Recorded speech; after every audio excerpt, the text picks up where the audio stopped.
अस्सलामुअलैकुम दोस्तों, आज आप लोगों के सामने हज़रत मुफ्ती सलमान अज़हरी साहब की इस वीडियो में हज़रत उमर फ़ारूक और एक बादशाह का बहुत खूबसूरत बयान पेश कर रहा हूं, जिसे आप लोगों को लास्ट तक सुनना चाहिए। चलिए वीडियो को स्टार्ट करते हैं। सैयदना उमर इब्न खत्ताब रज़ियल्लाहु ताला अन्हु का दौर है। सहाबा कराम एक इलाके को फतह करते हैं। वहां का जो गवर्नर था, वहां का जो सुल्तान था, वो गिरफ्तार हो गया। दूसरे मजहब से ताल्लुक रखता था और उसने तलवार उठाई थी, इनके खिलाफ कैद हो गया। लेकिन जब कैद होकर के आया तो जाहिर सी बात है, हमारे खिलाफ तलवार उठाए थे, अब फंसे हो तो मार खाओगे, अब तुम्हारी मौत होगी। लेकिन मुजाहिदीन इस्लाम थे, हजरत उमर के पास पेश किया, कहा कि इसका क्या करना है। कहा अगर वो इस्लाम में आता है तो उसकी जान बख्श दी जाए। उस बादशाह से कहा गया कि तू अगर ईमान ले आता है तो तुझे तेरी जान भी वापस और तेरा मुल्क और तेरी सल्तनत भी तुझे लौटा दी जाए, तू ही बादशाह, तू ही गवर्नर है। उसने कहा मेरा दीन इतना आसान नहीं है कि मैं बादशाहत लेने के लिए अपना ईमान छोड़ दूं, नहीं हो सकता, नहीं हो सकता। जान से मारने की बात थी। उसने कहा मैं अपना धर्म नहीं बदल सकता। फिर उसके बाद साहबा ने कहा हजरत अमीरुल मोमिनीन से इसका क्या किया जाए। हजरत उमर फारूक ने क्या किया सुनो। कहा उसको कहो कि हम तुम्हें जेल में डाल देंगे। उस बादशाह से कहा गया तो उसने कहा मंजूर है मुझे जेल, लेकिन मैं अपना धर्म नहीं बदल सकता, दीन नहीं बदलूंगा। हजरत उमर ने कहा जेल में डाल दो, और 10 सहाबा को भी उसके साथ जेल में डाल दिया। इनका कोई कसूर नहीं था। 10 सहाबा जवान थे। नौजवानों तवज्जो से सुनो, उस कट्टर दिल बादशाह के साथ जेल में डाल दिया। वो नौजवान सहाबा जेल में थे। उनके वक्त, उनके औकात की पाबंदी, सुबह दोपहर शाम वो अपनी नमाजों के पाबंद, कुरान की तिलावत, नबी पाक सल्लल्लाहु अलैहि वसल्लम की मोहब्बतों वाली सुन्नतें। 8 दिन नहीं गुजरे थे। वो बादशाह इन नौजवानों को बार बार देखता था। पलट करके उसने कहा तुम्हारे अमीरुल मोमिनीन से मुझे मिलना है। पैगाम पहुंचाया गया हजरत उमर के पास। कहा लाओ उसको। पेश किया गया बादशाह को, जेल के बाहर ला करके हजरत उमर के पास। कहा क्या कहना चाहते हो। कहा ईमान लाना चाहता हूं, ईमान लाना चाहता हूं। कहा हमने तो इससे कबल तुम्हारे सामने पेशकश रखी थी, क्यों नहीं लाए। उस वक्त तो तुम्हारी सल्तनत भी तुम्हें वापस करने की बात की गई थी, तब भी नहीं लाए। जेल में डालने की बात की गई, तब भी नहीं लाए। वो बादशाह कहता है इस तरह से अगर आप 25 साल भी मुझे जेल में डालते तब भी मैं नहीं बदलता। मुझे ये सख्तियों ने नहीं बदला, आपके इन 10 जवानों ने मेरा दिल बदला।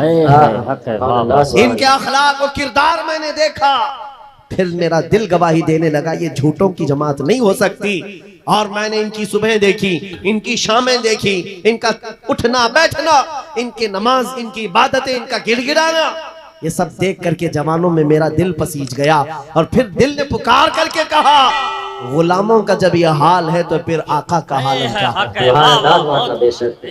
गिरामी वक़ार, बदल सकते हो आज भी बदल सकते हो कि अगर तुम्हारे अखलाक, तुम्हारा ईमान मजबूत हो जाए, पत्थर दिलों को भी बदल सकते हो। बस बात इतनी है कि अमल के मैदान में तुम्हें आना है, उनके दिलों को बदलना मेरे मौला की शान, रब तबारक व तआला की शान है। बड़े बड़े जलसे कर लिया, रात पूरी जाग लिया, लेकिन तुम्हारे अखलाक नहीं संवर सके तो ये फजूल हो जाएगा, कोई काम के नहीं। अगर सिर्फ दिखावे के लिए फॉर्मेलिटी अदा करना है तो हमें जलसों में बुलाओ भी मत। हम इस काम के लोग नहीं हैं, हम इस मैदान के लोग नहीं हैं। नहीं, हमारा ये पेशा है कि आपके पास आया, तकरीर किया और कुछ पैसे लेकर चला गया, अपनी कमाई किया। अलायाज़ु बिल्लाह, कभी नहीं। सिर्फ एक दर्द लेकर के चलते हैं कि हमारी जमात में से वो नौजवान किस दिन उठेगा जो इकबाल का जवान था। सुना है कुदसियों से मैंने कि वो शेर फिर होशियार होगा।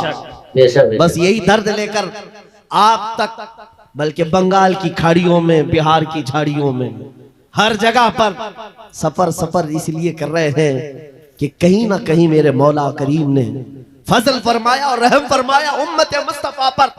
हमारा जवान बेदार हो जाएगा, इन गानों को ये लात मारेगा, ये सारे मुजरे करने वाले अखलाक को ठोकर मारेगा और खड़ा होकर दुनिया को बताएगा मेरे नबी से मुझे इतना प्यार है कि तुम अगर नंगे रहने पर फख्र कर सकते हो तो मैं मेरे मुस्तफ़ा की सुन्नतों पर फख्र करूंगा। अगर तुम्हें चोटी रखने पर शर्म नहीं आती तो मुझे दाढ़ी रखने में क्यों शर्म आए? हकीकत बोल रहा हूं या नहीं? अरे लोग आज तो चड्डी पहन करके निकल रहे हैं, उनको कोई शर्म या उनको कोई हिकारत से नहीं देखता, बल्कि फैशन कहलाया जा रहा है। तुम्हें अगर अपने मुस्तफ़ा करीम से मोहब्बत है, जैसे कि कहते हो जान भी दे देंगे, माल भी दे देंगे, उनके कदमों पर कुर्बान भी हो जाएंगे। जान बाद में देना, गर्दन बाद में देना, पहले अपने अंदर मौजूद खराबियों की कुर्बानी दे दो। अपनी जिंदगियों में मौजूद इन तमाम वाहियात को खत्म करो, आ जाओ मेरे मुस्तफ़ा के गुलाम बन जाओ। एक सवाल करता हूं, दिल पर हाथ रख करके और यकीन के साथ मुझे बताओ, अगर कोई तुम्हें हुजूर का गुलाम कहे तो बुरा लगेगा? नहीं। किसी को बुरा लगेगा? नहीं। बल्कि मैं तो ये कहता हूँ, दुनिया मुझे हुजूर के दरबार का कुत्ता कहकर पुकारे, मेरी जिंदगी की मेराज, हमारी सआदत है।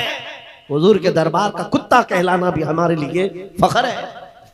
आपको अगर कोई गुलाम कहता है तो एतराज है आपको? नहीं। आपको बुरा लगेगा? बल्कि हुजूर का गुलाम होना ये सबसे बड़ा शरफ है, सबसे बड़ी सआदत है। तो जब आपको दुनिया कोई हुजूर का गुलाम कहे तो बुरा नहीं लगता, तो अमल करने में बुरा क्यों लगता है? पूरे के पूरे गुलाम बन जाओ हुजूर अकरम सल्लल्लाहु तआला अलैहि वसल्लम। नहीं, आप झूठ बोलते हैं। कुछ लोगों की बात कर रहा हूं। हुजूर का गुलाम कहने में बुरा नहीं लगता, टोपी रखने में बुरा लगता है, दाढ़ी रखने में बुरा लगता है, फिर झूठ क्यों बोल रहे हैं? हुजूर के गुलाम कहलाने में बुरा नहीं लगता, लेकिन अमल से बार बार दिखाते हो कि नहीं, पसंद नहीं है तुम्हें, पसंद नहीं है। इस्लाम जिंदाबाद का नारा लगाते हो, अपनी बीवियों पर, अपनी बच्चियों पर इस्लाम को क्यों नहीं पसंद करते? इनके दुपट्टे कहां चले जाते हैं? इनको आवारा क्यों छोड़कर रखा है? इनको जिस तरह बेपर्दगी के साथ घुमाते हो और खुशियों से देखते हो, शादी महल में जाकर देखे, वहां तो हालात ही बदले हुए हैं, इस्लाम दिखता ही नहीं। तो इस्लाम जिंदाबाद का नारा सिर्फ ये जुबानी है? अपने घरों से तब्दीली ले आओ, इनकलाब तुम्हारे घरों से आएगा। आज तुम दिल महसूस करके बैठे हुए हो कि बड़े बड़े तख्त पर बैठे हुए कुत्ते हमारे लिए भौंक रहे हैं, इस्लाम को मिटाएंगे, मदरसों को मिटाएंगे, मस्जिदों को मिटाएंगे, बुरा लगता है। और उसके बदले में तुम चाहते हो उनका जवाब देने वाला कोई चाहिए।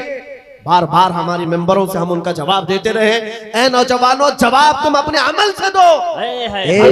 एक मस्जिद का मीनार क्या गिरता है, हर घर मस्जिद बनना चाहिए, हर घर मस्जिद बन जाए। काश तुम्हारे घरों से अजाने हो, तुम्हारे घरों को मुसल्ला बना दिया जाए। एक बात याद रखो, दुनिया थक जाएगी, एक वक्त आएगा थक जाएगी। कल को देखना, इजराइल भी थक चुका होगा मार मार करके। अब आएंगे वो युद्ध विराम करने के लिए कि हम समझौता करेंगे, बस खत्म हो गया।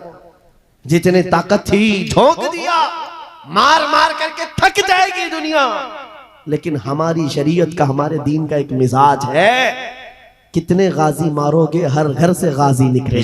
बेशक सुभान अल्लाह। तुम एक चिराग गुल करोगे, मौला 100 चिराग रोशन करेगा। ये सिलसिला चलता रहेगा। यहाँ पर भी तुम खौफजदा ना रहो, डर के माहौल में ना जियो।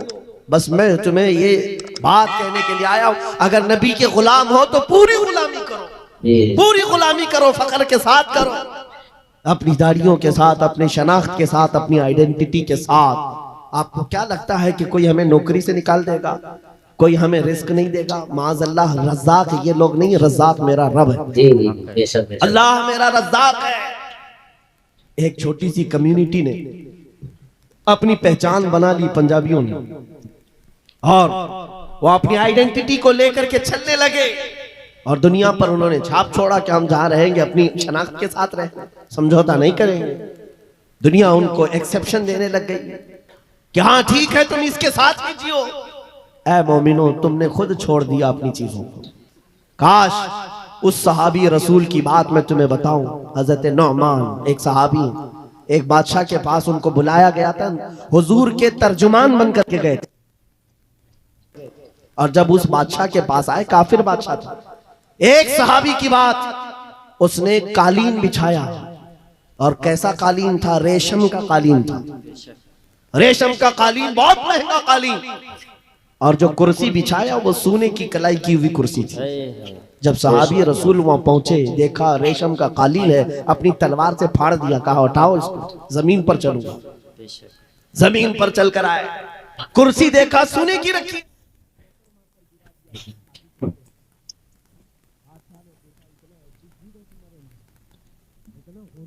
का तुम्हारी इज्जत के लिए ये रेशम का कालीन बिछाया, सोने की कलाई की हुई कुर्सी रखा।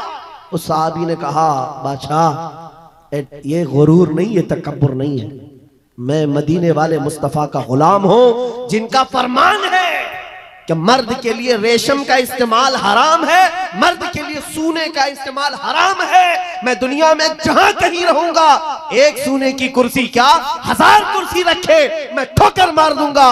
अपना सब कुछ गुंबद खजरा कल भी था, मेरे नबी से मेरा रिश्ता कल भी था। उन सहाबा का ये ऐलान था, उनका ये ऐलान था, जहां रहेंगे हम अपनी आइडेंटिटी के साथ रहेंगे। ये नहीं कि तुम जालिमों के बीच में बैठ गए, शराब का दौर चल रहा है, तुम भी उठाए पी लिए, दोस्ती में तुम भटक गए, औबाश अय्याश नौजवानों की दोस्ती में तुमने वहां पर चरस गांजे भी ले लिए, तुम्हें उस वक्त नबी पाक का ख्याल नहीं आया, हुजूर पाक सल्लल्लाहु अलैहि वसल्लम की निस्बत का ख्याल नहीं आया। एनी टाइम हर जगह पर तुम अपने नबी से जुड़े हुए हो। आज ये अहद करके उठो, जिंदगी के जिस शोबे में भी जाऊंगा मैं मदीने वाले आका का गुलाम बन करके जीऊंगा। जी, ये अहद करेंगे इंशाअल्लाह। दोस्तों आप लोगों से गुजारिश है कि पूरी वीडियो देखने के बाद लाइक कमेंट जरूर किया करें, इससे हमारी वीडियो को बूस्ट मिलता है और तेजी से आगे बढ़ती है। और हमारे चैनल को सब्सक्राइब करके ऊपर वाली घंटी को जरूर दबाएं, इससे मैं वीडियो समय पर आप लोगों के पास लाता रहूंगा। अस्सलामु अलैकुम।